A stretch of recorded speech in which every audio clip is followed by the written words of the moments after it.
Hey, Assalamualaikum warahmatullahi wabarakatuh. Kita akan bahas yang ringan-ringan, yaitu living without depression. Yang sekarang banyak sekali orang-orang mengalami gangguan depresi.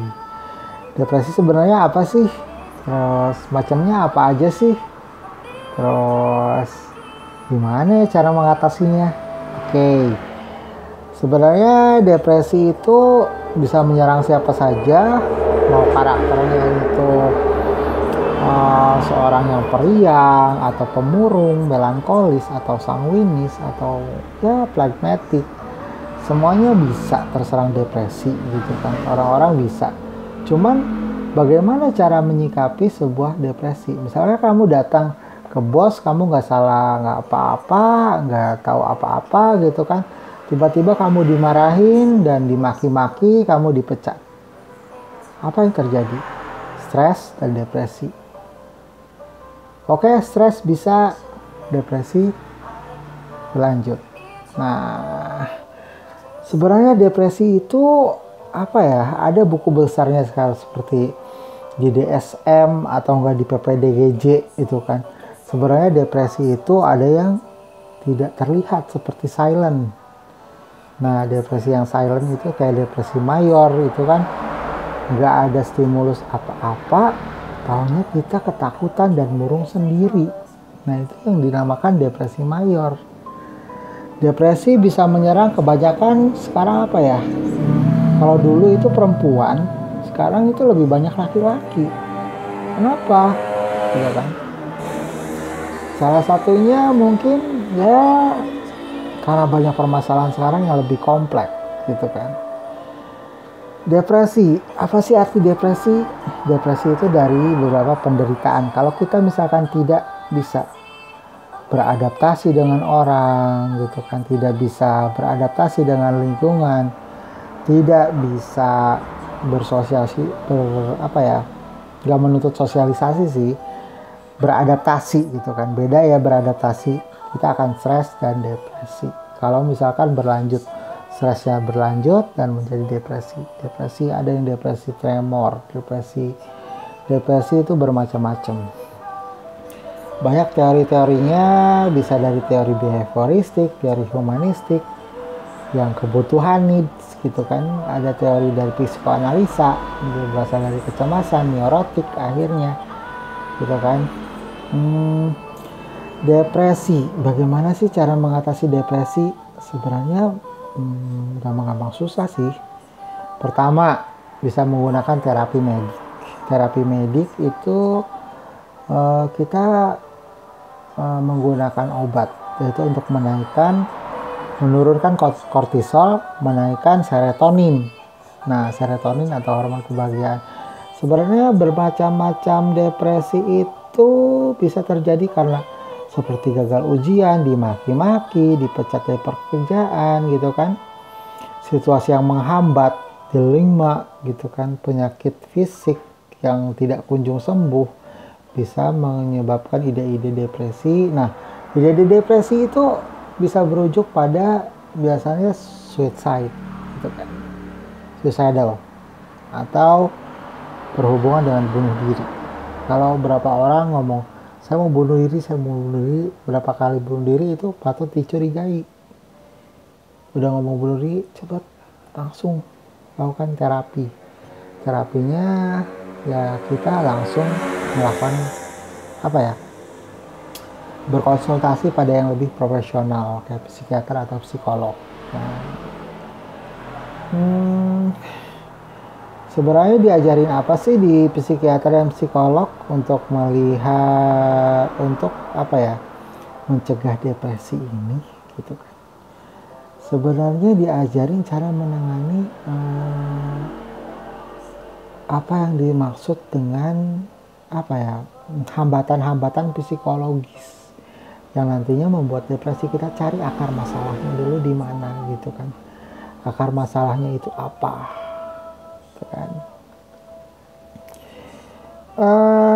Depresi adalah penyakit yang lebih banyak menyebabkan kematian, karena setelah depresi itu penyakit itu bisa langsung masuk karena sistem imun melonjak turun.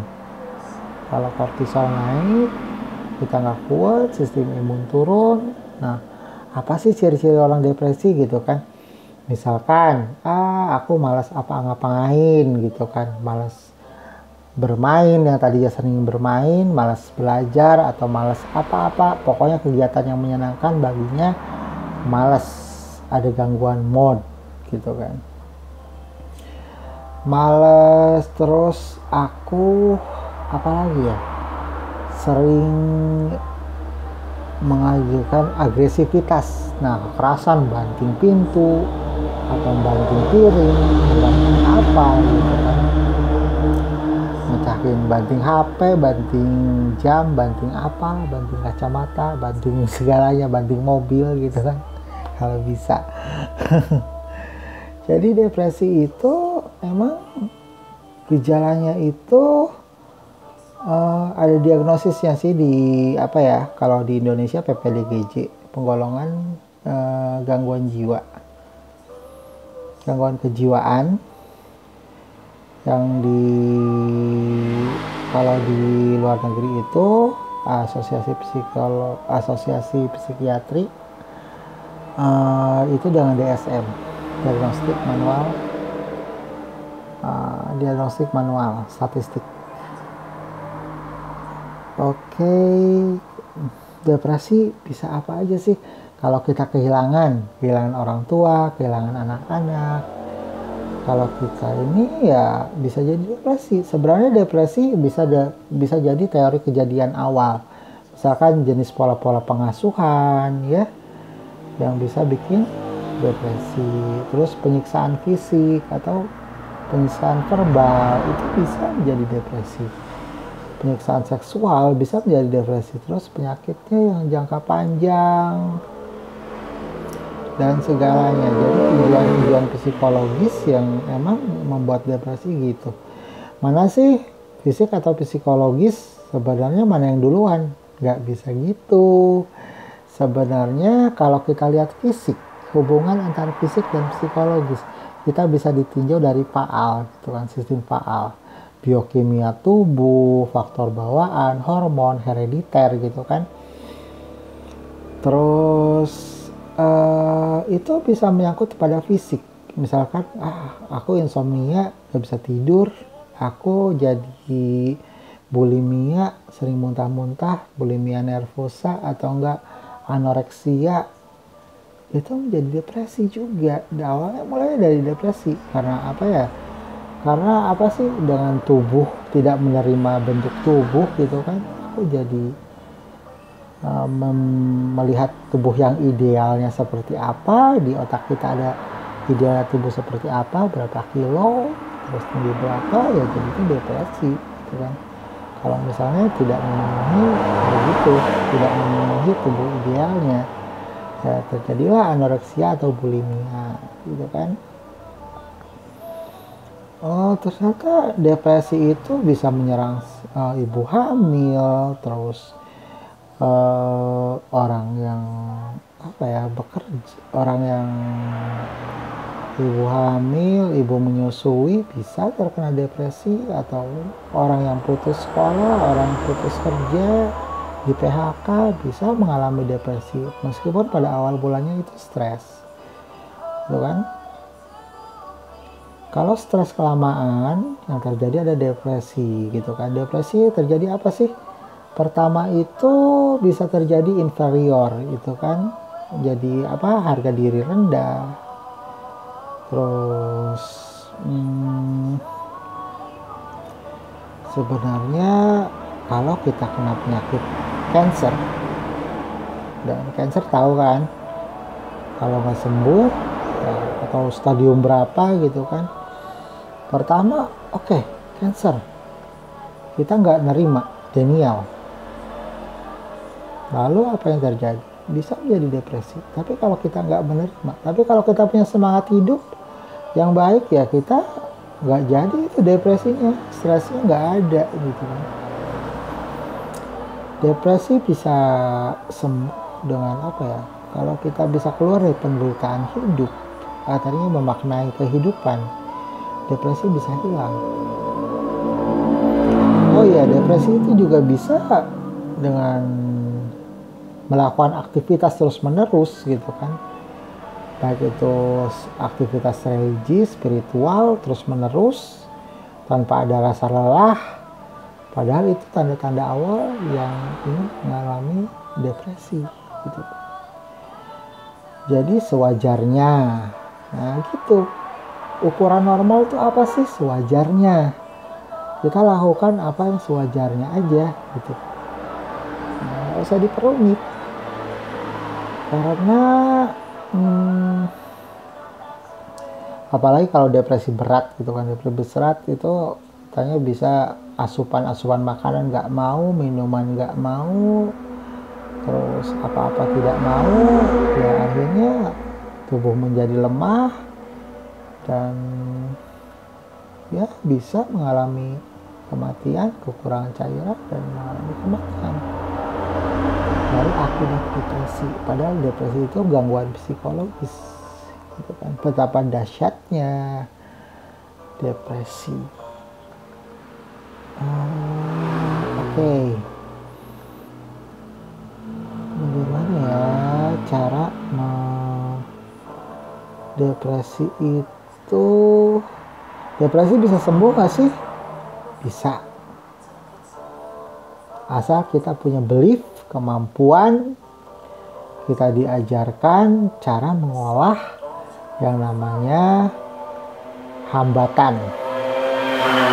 Baik itu hambatan pribadi atau hambatan lingkungan.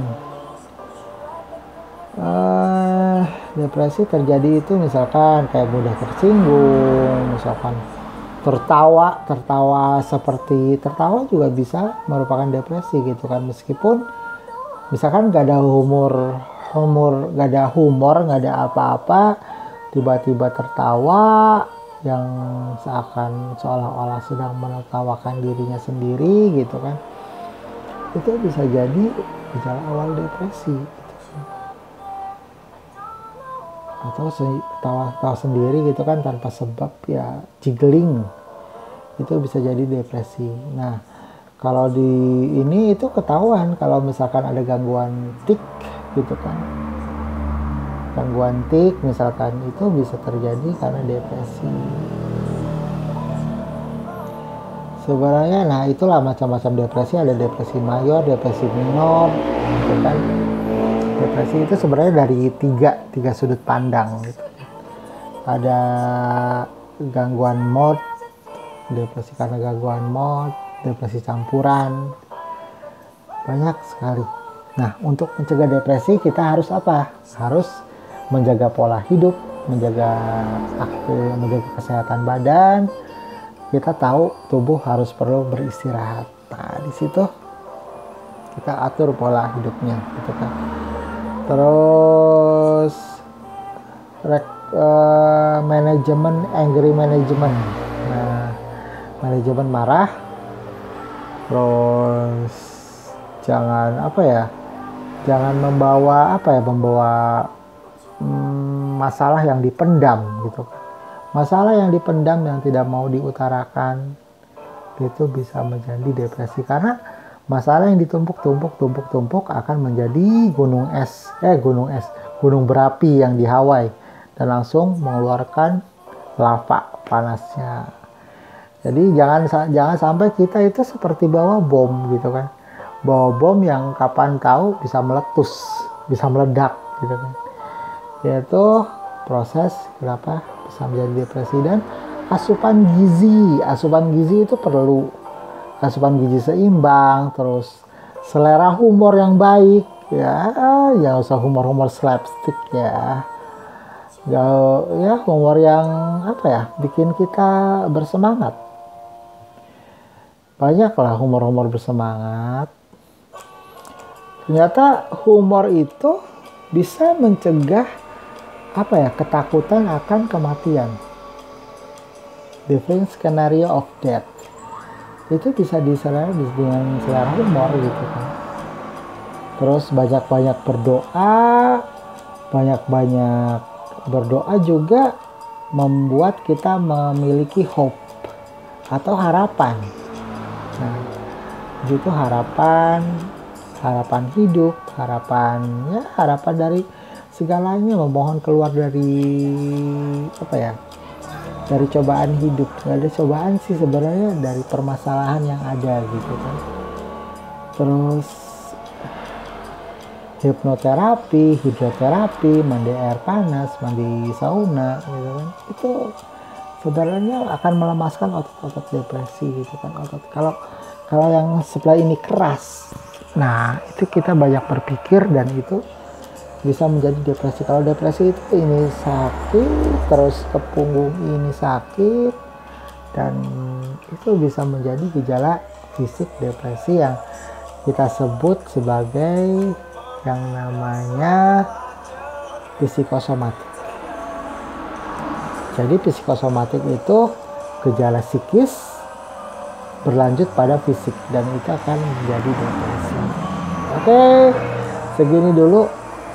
Kita harus hidup tanpa depresi gimana ya, tadi melakukan hal-hal yang sehat, hal-hal yang higienis, asupan gizi yang bagus gitu kan, melakukan humor gitu kan, melakukan ya, hidup ini ya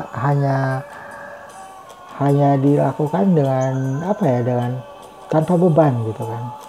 Meskipun ada beban ya, hidup ini dilakukan dengan apa ya, dengan ikhlas, dengan melepaskan. Sebenarnya itu yang hal-hal yang depresi itu terjadi pada kita karena bukan dari luar gitu, tapi dari dalam diri kita gitu kan. Dalam diri kita misalkan untuk harapan yang tidak irasional gitu kan akan menjadi depresi.